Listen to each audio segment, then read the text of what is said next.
분류되는 책이 한 권밖에 없습니다. 구약에 비해서 적죠. 그게 요한계시록입니다. 사도 요한이, 예수님의 마지막 제자 사도 요한이 반모라는 섬에 갇혀서 이제 옥살이를 하고 있었는데, 거기에서 예수께서 나타나셔서 마지막 때 있을 일들을 말씀해 주십니다. 그래서 이제 이전의 일들과 지금 있는 일들과 앞에 있을 일들을 가르쳐 주겠다. 주께서 말씀하신 대로 이제 그래서 요한이 그 보고 들은 대로 받아 적은 것이 이 요한계시록이라는 책입니다. 그 중에서 예언의 많은 부분들은 마지막 때에 대한 예언이에요. 마지막 때. 여러분 아시는 분들은 다 아시겠지만은 이 세상은 영원하지 않습니다. 우리가 살고 있는 이 하늘과 땅은 영원한 게 아니에요. 이것도 유통기한이 있단 말이에요. 그래서 때가 다 없어지면 그럼 우리는 어디서 사나요? 거기 살 땅을 뭐라고 부르냐면, 그래서 새 하늘과 새 땅이라고 부르는 거예요.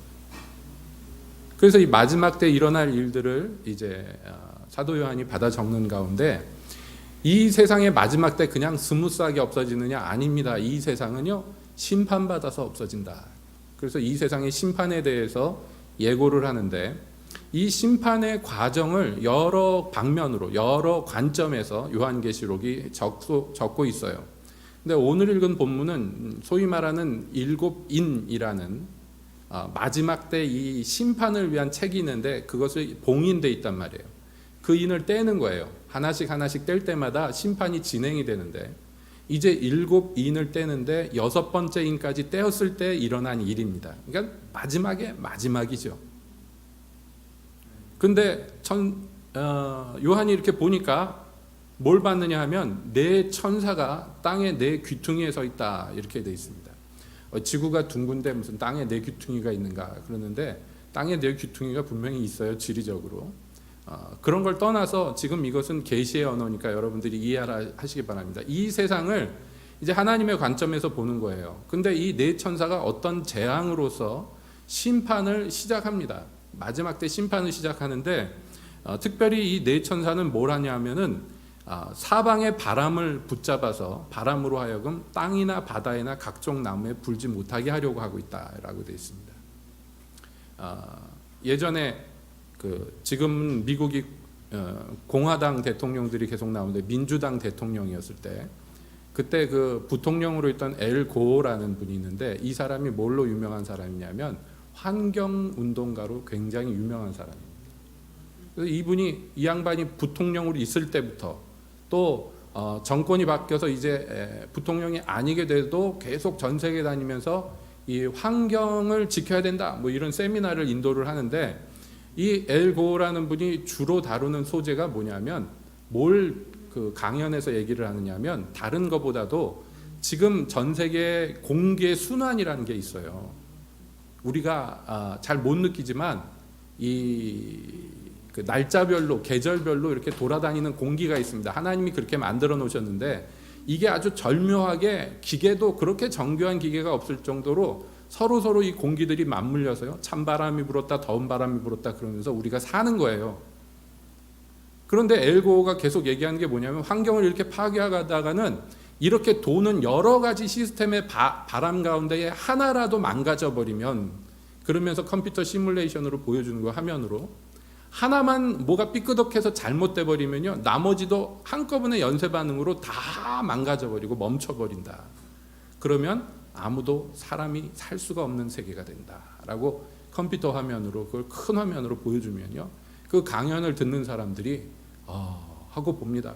두렵거든요. 이게 굉장히 현실적인 얘기고, 그리고 지금 현상들이 슬슬 일어나고 있어요.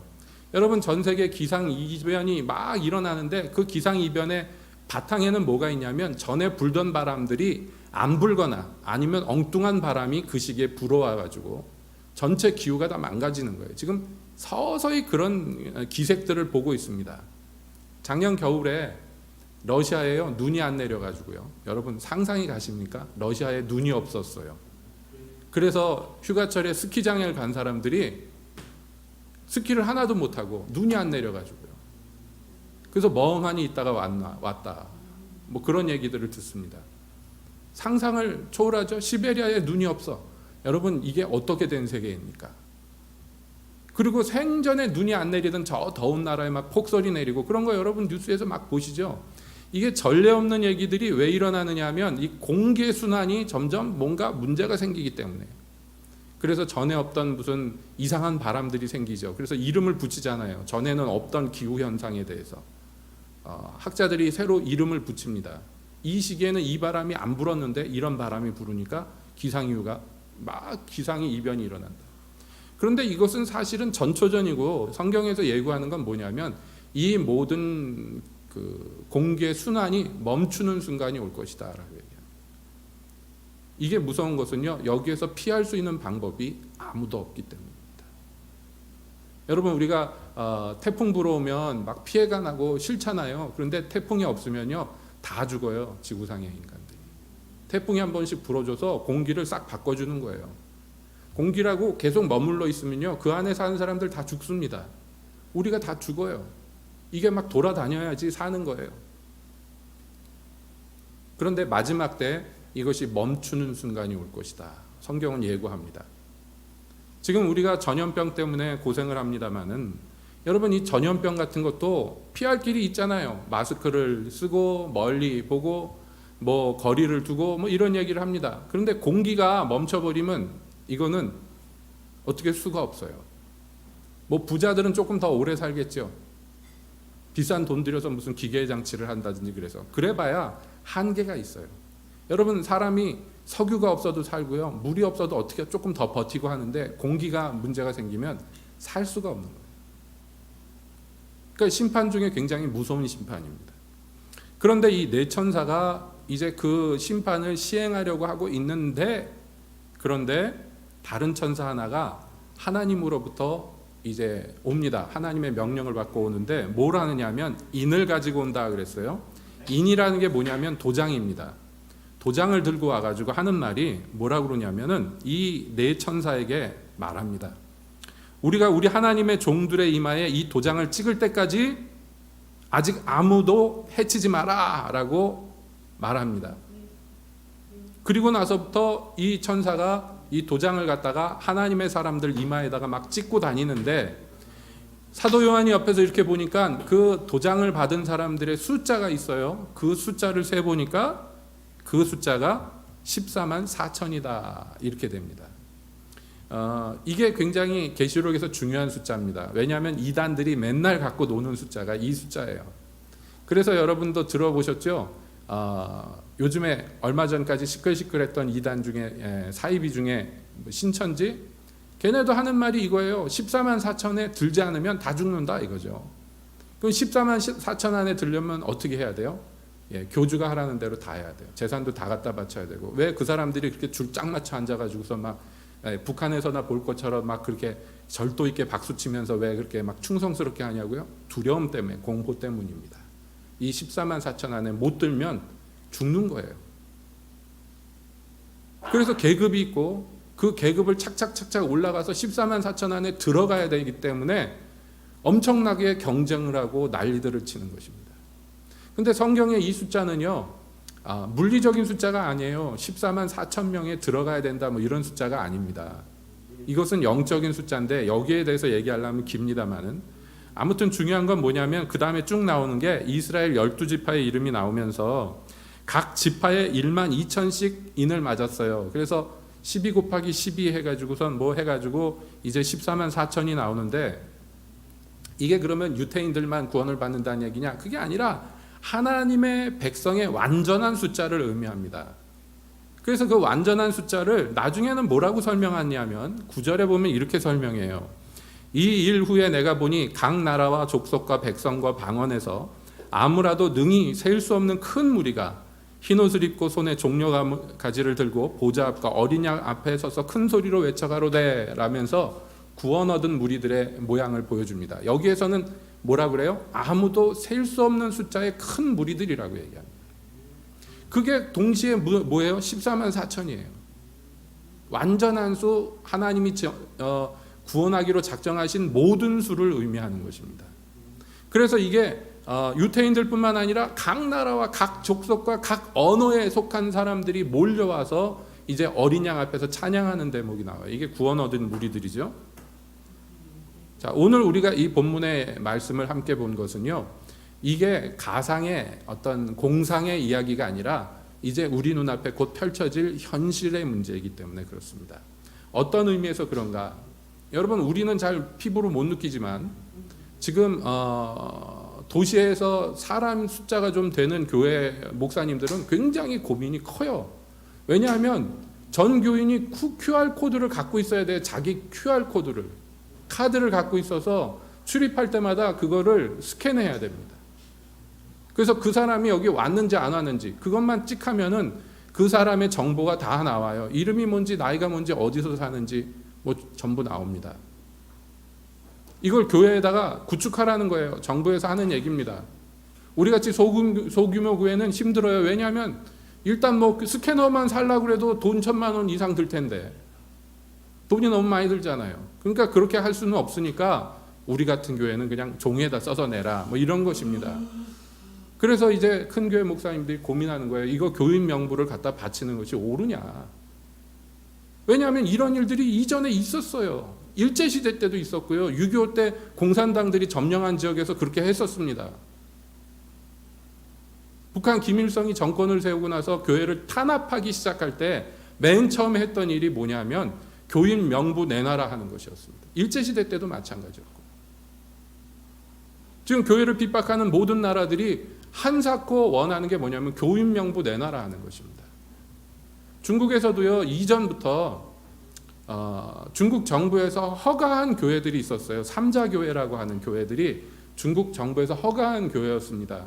그런데 그 삼자교회에 출석하는 분들도 있지만 많은 분들이 그 교회에 출석을 안 하고 비인가교회, 그래서 소위 말하는 비밀교회니 지하교회니 분류는 가정교회에 모인 이유는 뭐냐면 가면 등록을 해야 되기 때문입니다. 삼자교회 가면 등록이 돼요. 그런데 중국의 기독교인들은 기억을 갖고 있습니다. 이렇게 등록된 명부를 가지고 과거 모택동 때 말이에요. 얼마나 많은 기독교인들이 죽임을 당했고 얼마나 많은 사람들이 감옥에 갔는지 몰라요. 핍박을 받았는지 몰라요. 이 명부 가지고 그대로 집에 찾아가서 다 잡아오는 거예요. 그냥. 우리나라가 그렇게 될까? 여러분 그렇게 생각할지 모르지만은 일단 자료란 게 한번 남으면 이게 지워지지가 않아요. 이게 무서운 거예요. 지금은 악의가 없을지 모르지만 어떤 악의에 찬 사람들이 이 자료를 이용하고자 하면은 그때 어떻게 할 것이냐. 그 실제로 일제시대 때 또 공산 치하에서 교인 명부 내놓지 않아서 감옥 간 목사님들 순교당한 분들이 있었어요. 우리나라에도 말이에요. 그러니 지금 이걸 등록을 해야 되나 말아야 되나 그러고 있습니다. 어떤 분들은 뭐 등록해야 된다고, 어떤 분들은 끝까지 안 하겠다고 그러고, QR코드 찍지 않으면 그 교회 폐쇄하겠다고 그러고 지금 막 이러고 있습니다. 전염병 때문에라고 얘기하지만 사실 엄격하게 얘기하면 그것도 어폐가 있는 거예요. 왜냐하면 지금 교회에서 전염된 사람들의 총 숫자가 300명이 아마 안 될 거예요. 지금까지. 그것도 적은 숫자 아니라고 할지 모르지만 기독교인 전체 숫자에 따지고 보면요, 퍼센트로 따지면 굉장히 적은 퍼센트입니다. 그 어떤 집단보다도 적습니다. 음식점에서, 직장에서, 뭐 술집에서, 클럽에서 감염된 사람들의 숫자에 비하면 어마어마하게 퍼센트가 낮아요. 그런데 다른 데는 그렇게 단속을 하지 않아요. 다른 데는 QR코드 찍고 들어가라고 하지 않습니다. 교회만 그렇게 하라고 그래요. 왜냐하면 정부 입장에서 앞에 신천지가 분탕질 쳐놓은 게 있기 때문에 걱정하는 거죠. 이런 집단 감염을 걱정하는 거 압니다. 알지만은 그보다 더 큰 문제는 이러한 교회에 대한 요구가 실행될 수 있는 저변에 깔린 것이 있어요. 그게 뭐냐면 정부가 기독교에 적대적이기 때문이다. 이렇게 단순하게 얘기하지 맙시다. 뭐냐면 그보다 더 근본적인 문제인데요. 뭐냐면 교회는 사람들이 모이지만 그 모이는 게 그렇게 무슨 대단한 일이 아니라는 생각이 저변에 깔려 있는 거예요. 왜냐하면 교회에 모여서 무슨 뭐 물건을 만들어냅니까? 아니면 무슨 세금을 만들어냅니까? 아니면 뭐 여기에서 무슨 생산적인 일이 일어납니까? 세속적인 눈으로 볼 때요. 교회의 모임이라는 건 순전히 소비적인 모임이잖아요. 돈을 만들어내는 게 아니란 말이에요. 극단적으로 얘기해서. 다른 것들은요. 음식점은 왜 폐쇄 안 하냐? 거기는 돈을 만들어내잖아요. 소비가 되잖아요. 거기서 뭔가 생산과 소비가. 직장은 왜 폐쇄 안 하냐? 직장에서 돈을 만들어내잖아요. 이득과 관련돼 있잖아요. 다 이익과 관련돼 있기 때문에 그런 것은 중요하게 생각할 수밖에 없는 것이에요. 함부로 폐쇄할 수 없는 거예요. 뭐라도. 하다못해 술집이라도 폐쇄해 보세요. 거기서 나오는 세금이 얼마나 전국적으로 따지면 많겠어요. 근데 교회가 세금을 냅니까? 법이 바뀌어서 목회자들이 세금을 냅니다마는 그거야말로 정말 정부 입장에서 볼 때는 아무것도 아니죠. 그러니까 여기는 우리의 모임은 그렇게 가치가 있는 그런 중요한 모임이 아니에요. 그러니까 얼마든지 손댈 수 있어요. 얼마든지 1차적으로. 이게 세상에서 교회를 보는 시각입니다. 이게 옳으냐 그르냐를 떠나서 그렇게 보이는 거예요.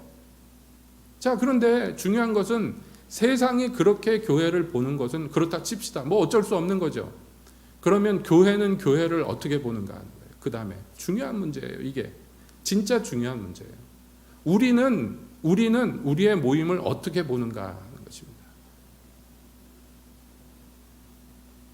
여기에서 시작되는 어떤 중요한 정신이 있어요. 그 생각이 있습니다. 그것이 최종적으로 어떻게 달라지는가. 오늘 성경에서 극단적인 예를 우리에게 가르쳐 주는 것입니다. 여기 하나님의 종들의 이마에 천사가 와서 인을 칩니다. 도장을 찍습니다. 그런데 똑같은 일이 겉모양만 볼 때요. 똑같은 일이 동시에 일어나요. 어떤 일이겠습니까? 여러분 다 아시는 얘기입니다. 계시록에 많이 예고되어 있기 때문에. 이 하나님의 종들이 도장을 받는 것과 흡사한 모양새가 언제 나타나느냐 하면 적그리스도가 와서 세계를 다스릴 때에 소위 말하는 짐승의 표라는 것을 사람들에게 받게 합니다. 성경의 얘기가 짐승의 표예요. 그 짐승의 표를 이마나 손목에다가 도장을 받는데 이 도장을 잘 봐라. 이게 뭐냐? 666이니 이것은 사람의 숫자다. 이렇게 얘기합니다. 성경 얘기가. 근데 이게 왜 무서우냐 하면은 이것을 도장을 받지 않으면 그 사람은 경제 활동을 할 수가 없어요. 물건을 사지도 못하고 팔지도 못합니다. 그러니까 자본주의 세계에서 살 수가 없게 돼버려요. 이것은 생존을 위협하는 굉장히 무서운 것입니다. 이 인을 안 맞으면 감옥에 가둔다 이런 게 아니에요. 전혀 다릅니다. 벌을 주겠다 그게 아닙니다. 생산이나 소비를 하지 못하게 해버리겠다 하는 거예요. 지금 우리가 당하는 일과 굉장히 성격이 비슷합니다. 공중보건을 위해서 교회를 함부로 모이지 못하게 하겠다. 권고안이라고 돼 있지만 벌금이 따라와요. 어겼을 지에는 300만 원이에요. 구리신가 어디에 시장이 신고하면 포상해 주겠다 그랬다가 또 발칵 뒤집어져 가지고 취소했죠. 이것을 지키지 않는 교회를 신고하면 지자체가 보상을 해 주겠다 그래서 막 기독교인들이 들고 일어나서 취소가 됐습니다만은 여러분 이게 지금 우리가 선을 넘을까 말까 하는 사회에서 지금 살고 있는 거예요. 여기서 삐끄덕 조금만 더 가면 이제 교회 출입하는 걸로 막대한 피해가 오게 됩니다. 궁극적으로는 어떻게 됩니까? 모든 경제 활동에서 소외가 돼버려요. 아무것도 직업도 가질 수 없고 음식을 살 수가 없어요. 돈이 있어도 살 수가 없어요. 그래서 이 짐승의 표는 충격적이고 위력적입니다. 그래서 여기에서 누가 피하겠느냐 하는 거예요. 그래서 너도 나도 이것을 표를 받아요. 여러분 이게 옛날에는 정말 가상의 얘기였는데 지금 우리가 현실로 다가온 게요. 많은 나라들이 새로 정한 법 중에 하나가 뭐냐면 애완동물 관리하는 법이에요. 사람들이 막 개를 잃어버리기도 하고 또 어디다 갖다 버리기도 하고 막 그러잖아요. 이게 이제 개수가 늘어나니까 문제가 되는 거예요. 그래서 각 나라마다 우리나라도 그렇지만은 동물들 주인 없이 돌아다니면 잡아다가 일정 기간 데리고 있다가 그냥 죽이잖아요. 그러지 않으면 들개가 막 많아져 가지고요. 이 들개 때문에 사람이 막 죽고 그러는 나라가 꽤 많아요. 지금도 관리가 안 돼서. 고양이들 관리가 안 되니까 어떻게 하느냐? 봉사단체가 멀쩡히 돌아다니는 고양이들 잡아가지고 다 불임수술 시켜서 풀어놓잖아요. 그거 하는 봉사단체도 있어요. 그 멀쩡한 고양이들이 잡혀가지고 고자가 돼서 쫓겨납니다. 왜 그러냐면 이 개수를 관리를 해야 돼요. 그래서 지금 우리나라도 점점 강제화되고 있는 법 중에 하나가 뭐냐면 애완동물을 칩을 삽입하는 주사를 맞아야 돼요. 그 권고하고 있는데 이게 강제적으로 이제 바뀔 거예요. 바뀌었나 모르겠어요. 안 하면 벌금을 물린다든지 개를 기를 수 없게 만들어 놓습니다. 그래서 어디서 길 잃은 개를 잡으면 스캔 한번 하면 주인이 다 나와요. 연락처도 다 나옵니다. 얘가 어느 병원에서 무슨 치료를 받았는지 병력도 다 나옵니다. 그 기술적으로 지금 이미 다 갖춰져 있고 이게 이제 사람한테 시행될 거냐 아니냐만 놓고 있는 거예요. 근데 이게 스무스하게 어쩔 수 없는 이유로 사람들에게 시행되는 때가 곧 옵니다. 곧 오면 우리는요 그 앞에 서게 되는 거예요. 이제 뭐가 되는 거예요? 선택의 순간을 맞이하게 되는 거예요. 세상 사람들은 모르니까 그렇다 치지만 교회에 있는 성도, 저와 여러분 같은 사람들이 여기에 기로에 서게 됩니다. 두 표 중에 하나를 받아야 돼요. 중간이 없어요. 이걸로 딱 갈라지는 거예요. 하나님의 편과 하나님의 원수 편이 딱 갈라집니다. 그래서 마귀와 그 짐승에게 섬기는 쪽으로 나갈 것이냐, 그렇지 않으면 하나님의 인을 받아서 하나님 백성의 숫자에 들어갈 것이냐, 이게 이제 중간에 양다리를 걸칠 수 없는 정확한 선택의 순간이 올 것인데요. 그게 이제 멀지 않은 것 같아서 하는 말씀이에요. 지금 보세요. 많은 교회에서 여러분 교회에 오려면 QR카드 등록한 거 핸드폰에 갖고 있든지 아니면 실제 카드를 들고 있든지 뭐가 있어야 돼요. 그런 세상이 돼버렸어요 지금. 전염병 유행한 지 반년 만에 이렇게 돼버렸어요. 이거보다 더 치명적이고 이거보다 더 무서운 일이 현실적으로 일어나면 이제 모든 정부에서 선택하게 할 것입니다. 국민에게. 강제 의무화시킬 것입니다. 짐승의 표를 받으라고. 그래서 이 표를 받으면 물건을 사거나 팔 수 있어요. 경제활동을 할 수 있어요. 신분증을 대신할 수 있어요. 어디 가든지 자기 정보를 내놓을 수 있어요. 그런데 누가 이것을 안 받겠느냐? 당연하지만 범죄자들이 안 받겠죠. 그렇죠? 검은 돈 만지는 사람들 이거 안 받으려고 총 쏘고 난리 칠 거예요. 보나마나 그렇죠? 여러분 무슨 마약 밀매하고 이러는 집단에서 이런 표 받겠습니까?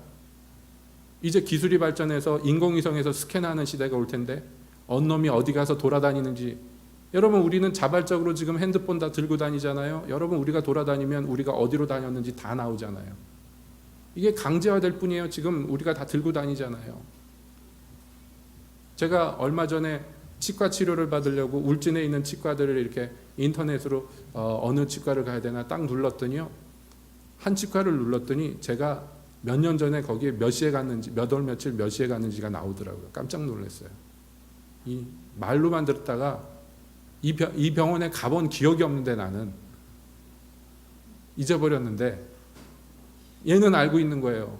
몇 년도 몇 월 며칠 날. 그래서 그거 이게 뭐냐 하고 눌렀더니요. 그날 어디 돌아다녔는지가 다 나와요. 현내에 있는 털보헤집에 몇 시에 있다가 여기입니다. 이 건물이에요. 몇 시에 그 병원에 갔는지 다 나와요. 말로만 듣다가 그걸 보니까요. 야, 이게 장난이 아니구나. 장난이 아니구나. 그래서 여러분 영화 같은 데서 보시면 범죄자들이 스마트폰 안 쓰잖아요. 옛날 폰, 대포폰 있잖아요. 그거 옛날 이렇게 접었다 폈다 하는 거 그거 갖고 막 얘기하고 그러는 게 그게 실제로 그렇게 하니까 그러는 거예요. 스마트폰이 추적이 되니까 추적이 안 되는 옛날 2G폰 가지고선 범죄를 저지른단 말이에요. 기독교인이 그런 범죄자들과 동류로 취급받을 때가 곧 올 것입니다. 그래서 이 둘 중에 하나로 서야 되는데 짐승의 표를 받으면 사는데 아주 편리할 거예요. 불편함이 전혀 없을 거예요. 지금보다 여러분 살기가 굉장히 편리해질 것입니다. 마트 가가지고 물건 사가요. 계산대에 설 필요도 없어요. 카트 몰고 그냥 주차장을 향해 나가면 언제 스캔했는지, 여러분들이 돈 얼마 썼는지가 다 나오고 뭘 샀는지 다 나와서 여러분 계좌에서 다 빼갑니다. 기술적으로는 완성이 돼 있어요. 줄 쓸 필요 없어요. 여러분 하이패스로 자동차가 씩 지나가는 거랑 똑같아요. 전에는 하이패스에서 속도 줄이라고 그랬는데 요새 새로 만드는 하이패스들은요, 속도 그렇게 막 안 줄여도 돼요. 넓고 크게 만들어 놨어요. 얼마든지 줄 안 서도 그냥 휙휙 지나다닐 수 있도록 만들어 놓습니다. 차 안에 여러분이 만들어 놓은 자발적으로 설치한 장치가 있고, 그 장치 안에 있는 통장에서 돈이 삑 나가가지고 소리가 나잖아요. 잔액 얼마 남았습니다. 뭐 이렇게 나오잖아요. 여러분, 이게 사람 몸에 적용되는 거 순식간입니다. 몇 년 안 걸릴 거예요. 지금 한다고 해도 당장에도 할 수 있어요. 우리나라 같은 경우에는. 제가 이 말씀을 드리는 건 이게 현실이라는 얘기를 자꾸 드리는 거예요. 마찬가지로 하나님의 종들이 이마에 인침을 받는 것도 현실입니다. 성경에서는 이런 걸 진리라고 얘기하는데, 우리가 일반적으로 쓰는 용어로 얘기하자면 이건 사실이에요. 현실입니다. 가상의 얘기가 아니에요. 그러므로 저는 여러분들이 한 사람도 빠짐없이 이 하나님의 종들이 받는 거룩한 인을 받기를 소망합니다. 소원합니다. 나는 예수 믿는데요, 나는 예수 믿고 구원받았는데요 라고 항변하실지 모르지만, 진짜 믿는 사람은 짐승의 표를 받지 않을 거예요. 하나님 아들의 표를 받지. 그래서 예수님이 이 땅에 오셨을 때의 얘기를 성경은 이렇게 얘기합니다. 계시록 20장 4절에 보니까, 또 내가 보좌들을 보니 거기 앉은 자들이 있어 심판하는 권세를 받았더라. 또 내가 보니 예수의 증거와 하나님의 말씀을 인하여 목배임을 받은 자의 영혼들과, 또 짐승과 그의 우상에게 경배하지도 아니하고 이마와 손에 그의 표를 받지도 아니한 자들이 살아서 그리스도와 더불어 1000년 동안 왕노릇할 것이다. 이게 하나님 백성들이 받을 은혜, 영광이에요. 이 사람들, 하나님의 인침을 받은 이 무리들을 뭐라고 표현합니까? 하나님의 말씀과 예수님의 증거로 인해서, 그것 때문에 목배임을 당한 자들, 동시에 짐승에게 표를 받지도 않고 그를 경배하지도 않은 자들이라고 얘기해요. 이게 한 사람에게 일어나는 일이에요. 한 사람에게. 이 사람들은 예수 믿는 그 진리를 인하여서 목배임을 당하되 그것을 거절하지 않았어요. 왜냐하면 이거야말로 진짜 가치 있는 일이라고 생각했기 때문이에요. 믿었기 때문이에요.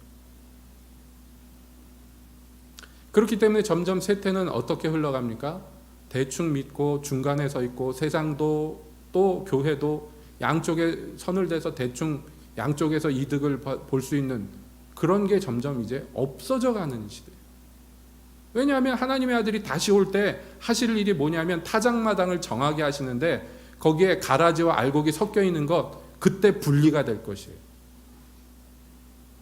이게 하나님의 아들이 다시 오실 때 하실 일이에요. 그래서 알곡은 모아서 창고에, 천국에, 가라지는 모아서 풀무에, 지옥에, 이렇게 나누는 일이 마지막 때에 일어날 일입니다. 그 전까지는 막 섞여서 대충 내가 기독교인이지 하고 살던 사람들, 그날에 화득짝 놀라서 왜 우리를 가라지라고 그럽니까? 하나님, 왜 예수님, 내가 예수님 쫓아서 이렇게 예수 믿고 살았는데 지금 무슨 소리입니까? 그때 주의 종들이 말할 거예요. 당신 이마에 있는 표가 뭡니까? 왜 짐승의 표를 받아놓고 하나님의 아들 쪽으로 가려고 그럽니까? 하나님의 아들이 와서 타작마당에서 가라지 알곡을 분리하기 전에 이미 가라지는 스스로 가라지가 되기를 선택하였고, 알곡들은 이미 알곡이 되기를 선택하였어요. 이미 전에 일어난 일이에요. 하나님의 아들이 와서 하시는 일은 그것을 이제 구별하고 판결하는 일이지, 그 일은 이미 그 전에 일어난 일이에요. 하나님의 아들이, 예수님이 다시 오시기 전에 이미 일어난 일들이에요. 인생의 어느 경점에서 자기가 스스로 선택한 일입니다. 내가 믿기로 작정하고, 그리고 예수의 증거와 하나님의 말씀을 인해서 목배임을 당할지라도 주님을 쫓아가겠다고 선택을 했든지, 그렇지 않으면 당장의 생존을 위해서, 당장의 삶의 윤택을 위해서 짐승에 경배하고 짐승에게 표받기를 선택했든지 이미 그 전에 결정이 난 문제란 말이에요. 마지막 때 와서 항변해봐야 소용이 없어요. 애초부터 나는 너희를 알지 못하였다라고 예수님이 말씀합니다. 처음부터 너랑 나랑은 아는 사이가 아니었다고 얘기하시는 거예요. 나 혼자 착각한 거란 말이에요. 그러므로 계시록 14장 1절에서 말합니다. 또 내가 보니 보라 어린 양이 시온산에 섰고 그와 함께 14만 4천이 섰는데 그 이마에 어린 양의 이름과 그 아버지의 이름을 쓴 것이 있도다 하셨어요. 이게 그 인친 것의 내용이에요. 주님의 이름이 이마에 있어요. 이 흰옷 입은 무리 14만 4천 이 사람들이 뭐 하고 있었습니까? 도장만 받고 끝났습니까? 아닙니다. 도장을 받고 흰옷을 입고 그 다음에 어떻게 살았습니까? 어린 양이 어디로 가든지 계속 따라다녔어요. 그래서 드디어 시온산에 서게 된 거예요. 어느 날 갑자기 그냥 시온산으로 모인 게 아니에요. 이전부터 계속 인을 받은 날부터 계속해서 어린 양의 피에 빨아서 희게 된 그 옷을 입은 날로부터 계속해서 어린 양이 어디로 가든지 그 뒤만 따라다녔단 말이에요. 그래서 주님과 함께 이 높은 산 시온산에 오를 수 있었던 것입니다. 이전에 하지 않았던 일들을 나중에 와서 왜 이렇게 됐냐고 묻는 것은 어리석은 일입니다. 여러분, 애굽에 10가지 재앙이 내려서 이스라엘 백성들이 출애굽할 때 마지막 재앙이 무엇이었느냐? 그 어린 양을 잡아서 그 피를 자기들 집의 문설주와 문 지방에다 다 바르던 거예요. 그러면 그 밤에 심판하는 천사들이 와서 피를 보면 그 집을 지나가는 것입니다. 피가 없으면요, 그 집에 심판이 임하여 큰아들들이 다 죽는 거예요. 자, 보세요. 심판이 이르기 전에 준비하지 않은 집들은 심판을 견디지 못합니다. 주님께서 분명히 피할 길을 주시고 그 심판을 면할 길을 주셨어요. 가르쳐 주셨어요. 왜냐하면 어린 양의 피를 바르기 전에 그 어린 양을 미리 준비했어야 되고 그 집에서 그날 밤을 위해서 자기의 이 식구들 숫자에 맞춰서 이 어린 양을 준비해야 됩니다. 그래서 그 준비한 어린 양이 그날 밤에 죽임을 당하는 거예요. 갑자기 일어나는 일이 아닙니다. 미리 다 알려주셨고 그것을 믿음으로 받은 사람들은 준비하였고 피를 발랐어요. 그래서 그날 밤에 심판을 면하는 것입니다. 심판이 끝난 다음에 피가 어디 있냐고요? 막 찾으러 다녀봐야 소용이 없어요. 심판은 이미 끝났기 때문에. 그것은 마지막 날 있을 일들에 대한 예고입니다. 여러분, 어린 양의 예수님의 피에 발려지지 않은 모든 사람들, 그 이마에 어린 양의 이름과 하나님의 이름이 새겨지지 않은 모든 사람들은 이 마지막 때를 견디지 못합니다. 그러한 교회들은 마지막 때를 견딜 수가 없습니다. 다른 것이 우리를 막아주지 않아요. 우리의 숫자로 막지 못합니다. 우리가 가진 자원으로 이 일이 되지 않아요. 단 한 가지, 믿음으로 되는데 이 믿음은 뭡니까? 이제 인을 맞기를 원하는 믿음이에요. 그러면 당연히 그럼 짐승의 표를 안 받고 하나님의 인을 받아야지. 여러분 그렇게 생각하시겠지만 이 하나님의 인을 받기 위해서는 우리가 정확히 알아야 돼요. 값을 치러야 된단 말이에요. 내가 그냥 거저 주시지만 공짜가 아니에요. 당장에 뭐를 해야 됩니까? 이 표를 받고도 짐승의 표를 받고 양쪽 다 받아도 되지 않느냐? 안 돼요. 한 번에 한 개밖에 안 돼요.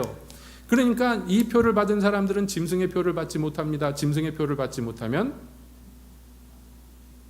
여러 가지 삶에 어려움이 닥쳐오고 종국에는 죽임을 당할 것이에요. 요한이 마지막 때 바다 위에 앉은 음녀를 보는데 음녀를 보고 기이 여긴 것은 그 성에 성도들의 피가 가득하고 그가 짐승의 표를 받지 아니한 이 거룩한 무리들의 피에 취하여 있었기 때문이라 성경은 얘기해요.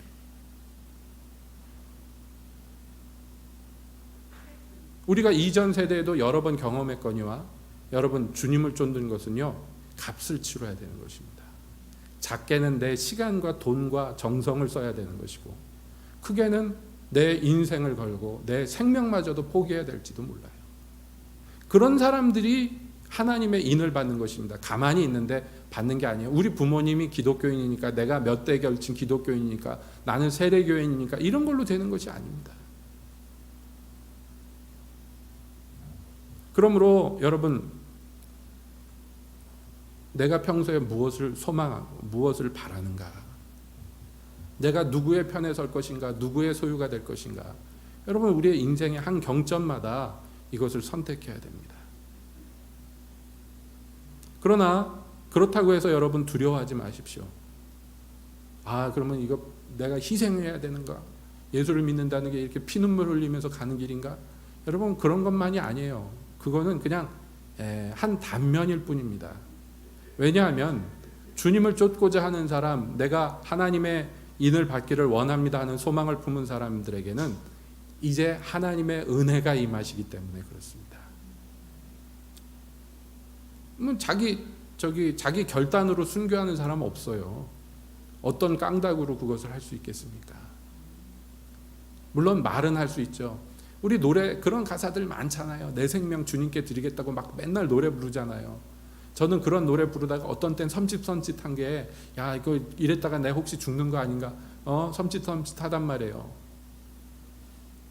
여러분도 그런 경험 있습니까? 막 은혜가 막 임해서 제정신을 잃고 막 주님을 위해서 내 인생 바치겠습니다 하다가 나중에 집에 가서 생각해 보니까 야 이거 큰일 났네.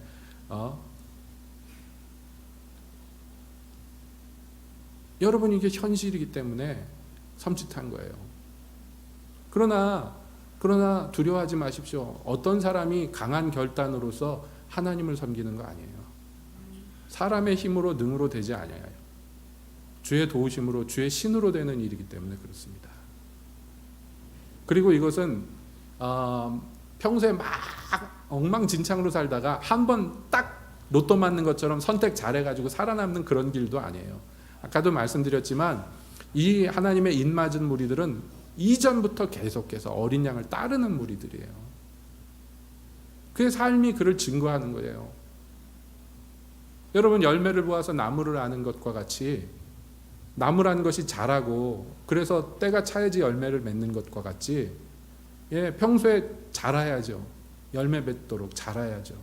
그게 없었는데 어느 날 갑자기 막 어제 심었는데 오늘 막 열매가 맺혔다 그러면 이상한 거죠 이게. 그래서 우리의 삶의 기조, 평상시 방식이 그러면 어떻게 돼야 되느냐, 이게 중요하겠죠. 그래서 시편 91편에 보면 시편 기자는 이렇게 얘기합니다. 지존자의 은밀한 곳에 거하며 전능자의 그늘 아래 사는 자여, 나는 여호와를 향하여 말하기를 그는 나의 피난처요 나의 요새요 내가 의뢰하는 하나님이라 하리니, 이는 그가 너를 새 사냥꾼의 올무에서와 심한 전염병에서 건지실 것이미로다. 그가 너를 그의 깃으로 덮으시리니 네가 그의 날개 아래 피하리로다. 그의 진실함은 방패와 손방패가 되시나니 너는 밤에 찾아오는 공포와 낮에 날아드는 화살과 어두울 때 퍼지는 전염병과 밝을 때 닥쳐오는 재앙을 두려워하지 아니하리로다. 1000명이 내 왼편에서 10,000명이 내 오른쪽에서 엎드러지나 이 재앙이 내게 가까이 하지 못하리로다. 오직 너는 똑똑히 보리니 악인들의 보응을 네가 보리로다. 여러분 안전하다고, 주님이 보호하실 거라고, 너를 두렵지 않게 해주실 거라고 성경은 약속합니다. 왜냐하면 이 사람이 어떤 사람이기 때문이에요. 지존자의 은밀한 곳에 거주하는 사람, 자기 집을, 그리고 전능자의 그늘 아래 사는 사람이기 때문이에요. 평소에 누구랑 사는 거예요? 하나님이랑. 평소에 어디 숨어 있는 거예요? 주님의 집에. 평소에 어디를 자기 요새로 삼습니까? 어디를 피할 바위로 삼습니까? 평상의 삶 속에서 주님의 그늘 아래, 주님의 날개 아래 있기를 원하는 사람, 그리고 그렇게 하는 사람에게는 두려워할 것이 없다고, 하나님이 너를 거기서 건지실 거라고 약속하시는 것입니다. 천인이 내 우편에서 만인이 내 좌편에서 막 엎어지고 쓰러지고 막 그래도 너는 내가 보호해 주겠다고 약속하셨어요. 여러분이 마지막 때 정말 짐승에 표받지 않은 사람들은 다 굶어 죽을 것 같고 또는 붙잡혀가서 막 사형당할 것 같은 그런 시대가 닥쳐올지라도 여러분 두려워하지 않을 것은 하나님이 더 크시기 때문이에요. 하나님이 더 강하시기 때문이에요. 설사 그 형장의 이슬로 우리가 죽는 한이 있어도 우리의 영혼은 아무도 건드릴 수가 없고 우리의 생명은 누구도 빼앗아갈 수가 없는 것은 우리 주께서 우리를 보존하시기 때문입니다. 그러니까 내 이 생존을 내 결단에 두지 마십시오. 내 결심에 두지 마십시오. 지존자에게 두시고 전능자에게 두시고 하나님께 매달리는 거예요. 하나님의 은혜를 구하는 거예요. 그래서 매일 고백하는 게 주의 은혜 없이는 난 살 수 없습니다. 주님의 은혜 없이는 난 살 수 없습니다. 여러분 이것을 정말 피부로 느껴셔야 됩니다. 몇 주 전에 새벽 예배 나오려고 아침에 새벽에 일어났는데 경고 문자가 띠리리고 왔어요. 울진에 그 무슨 주의보? 호우주의보인가 뭐 폭풍주의보인가 막 왔다고 지금 창문 밖에 보니까 막 뭐 하늘에서 막 바켓으로 물을 붓는 것 같이 막 물이 막 쏟아지는데 안 되겠다 그래가지고 전도사님한테 문자를 했어요. 전도사님 오늘 새벽 예배 쉰다고 좀 쫙 돌려주십시오. 그리고 새벽 예배를 쉬었는데 이게 버릇이라 잠이 안 와. 그래서 하루 건너뛰었죠. 그런데요 태가 나요. 아마 여러분 경험해 보신 분들은 알 거예요. 새벽 예배 쭉 나오다 하루 빠져보면 어떻습니까? 몸이 개운하든가요? 아 오늘 푹 잤네. 아 좋네. 그렇습니까? 그럴지도 모르죠. 그런데 하루가 달라요. 그 아침에 전능자의 얼굴을 구하고 지존자의 그늘 아래 있기를 소망하며 주께 나아갔던 그 시간이 하루가 비면 그 하루 전체가 영향을 막대하게 받습니다. 맨날 그렇게 사시는 분들은 피부를 안 와닿아요. 그런데 어쩌다가 반대도 마찬가지예요. 어쩌다가 한번 새벽 예배 나오면 그날 다르죠. 예, 다른 때보다 한 3배는 피곤하죠. 그것만 있겠습니까? 아닙니다. 우리의 영혼이 달라요. 제가 드리는 말씀은 여러분 잘 이해하시기 바랍니다. 이게 우리의 생활이라는 거예요. 우리의 현실이라는 거예요. 지존자의 그늘 아래 있는 것은 현실입니다. 전능자와 함께 거하는 것이 현실이에요. 가상의 얘기가 아닙니다. 이게 현실로 이루어질 때 우리는 두려움 없이 어린 양을 기쁘게 노래하면서 따를 수 있는 주님의 입맞은 자로 설 수가 있을 것입니다. 평소에 그렇게 주님과 함께하는 삶으로 기름을 예비한 지혜로운 처녀들과 같이 마지막 때를 준비하시기를 예수님의 이름으로 축복드립니다. 기도하겠습니다.